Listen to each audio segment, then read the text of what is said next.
Ndị be anyị ekene m unu. Igbo mụrụ nze mụọ ọzọ. Ekenekwa m unu ma kene ihe na-emere unu ihe.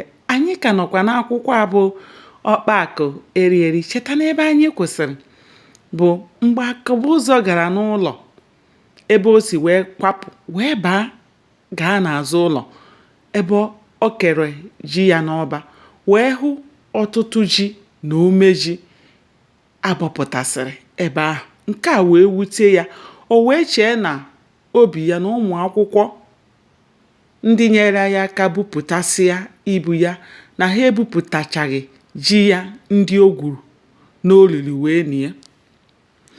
Ọ dịghị ụdị echiche abataghị Akụbụzọ n'obi.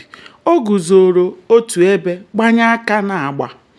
Ọ dị ya ka ọ bụ na nlọ. Emesịa ọ kpọọ hedmasta gwa ya n'olu nwayọ na ji ahụ dị n'ọba, ma ndị abọpụtara abọpụta ma ndị dị n'ala na-amalite ịpụ ome bụ nke ya. Ọ kọwara otu ya siri eli ji ya ụfọdụ n'ala na ihe kpatara ya jiri mee otu ahụ.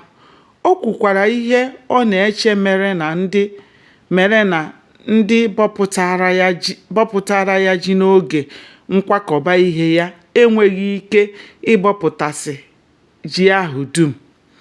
Ọ rịọrọ ya ka o kwe hapụrụ ya ji ahụ ma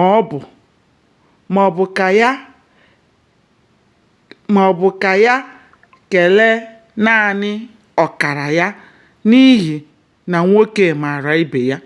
Hedmasta ahụ sịrị Akụbụzọ, ị kwalasịala ihe gị dum na-ahapụghị ọbụladị mkpirisi azịza. Nke ọzọ, n'ime leta i jiri gwa m maka ibu gị fọdụrụ, i kwughị maka ji ma ọrị. I nwere ogologo oge iji kwakọrọ akụ gị.